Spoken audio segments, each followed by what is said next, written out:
মই সম্পূৰ্ণকৈ নিশ্চিত তাইক সি হত্যা কৰিলে। অন্তৰংগ বান্ধৱীৰে মৃত্যুৰ নিশা ৰাতি কথা পাতিছিল পংখীয়ে। নীতিকেশে তাইক প্ৰহাৰ কৰাৰ বৰ্ণনা কৰিছিল ফোনত। তাৰ মোবাইলত নীতিকেশৰ প্ৰেয়সীৰ মেছেজৰ স্ক্ৰীনশ্বট আছিল। সেইবোৰ পংখীয়ে দি দিছিল নীতিকেশৰ প্ৰেয়সীক। তাৰ পাছতে পংখীক বেয়াকৈ প্ৰহাৰ কৰিছিল নীতিকেশে। মাতৃৰ মুখেৰে শুনক ৩ মেৰ নিশা পংখীৰ লগত কি হৈছিল তথা নীতিকেশে কি কাণ্ড সংঘটিত কৰিছিল পংখীৰ লগত। মোৰ ছোৱালীজনীক সম্পূৰ্ণভাৱে হত্যা কৰিলে। সেয়া 100% মই নিশ্চিত। প্ৰথমৰ পৰাই মই নিশ্চিত আৰু এতিয়া যিবিলাক তথ্য পাইছোঁ সম্পূৰ্ণৰূপে মই নিশ্চিত তাইক সি হত্যা কৰি পেলালে।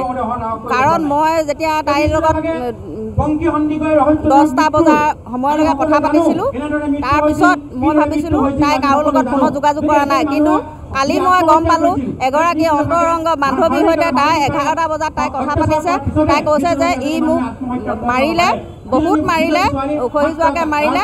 কিয় মই সেই যিখিনি মেছেজ মই আগতে কৈছোঁ বেলেগ ছোৱালীলৈ সি লিখা মেছেজখিনি তাই মোবাইলত ছেভ কৰি থৈছিলে। সেই মেছেজখিনি সেই ছোৱালীজনীক দি দিলে যে মই তাৰ পত্নী হয়, তই কিয় এনেকুৱা কৰিছ বুলি।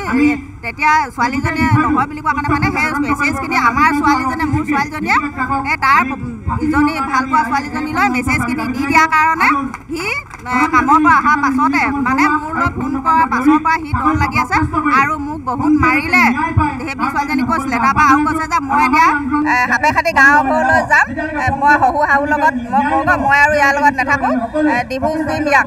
তাৰ বিষয়ে মই মানে গাঁৱৰ ঘৰত কওঁগৈ। তেতিয়া এই লগৰ ছোৱালীজনীয়ে ক'লে তই ইমান ৰাতি যাব নালাগে, ৰাতিপুৱা যাবি থ এই বুলি ক'লে। এই বুলি কোৱাৰ পিছতে ফোনটো কাটি দিলে। কি কাৰণে কাটি দিলে নাজানো, মোক আৰু একোৱেই নক'লে। তাৰপাছত ৰাতিপুৱা মই এনেকৈ শুনিছোঁ তাই মোক কালি তেনেকৈ ক'লে। এতিয়া সম্পূৰ্ণ আৰু তাতকৈ বেলেগ একো প্ৰমাণ মানে নালাগে। শিৱসাগৰৰ পৰা পাৰ্শ্বজ্যোতি গগৈৰ প্ৰতিবেদন, নৰ্থ ইষ্ট নাও।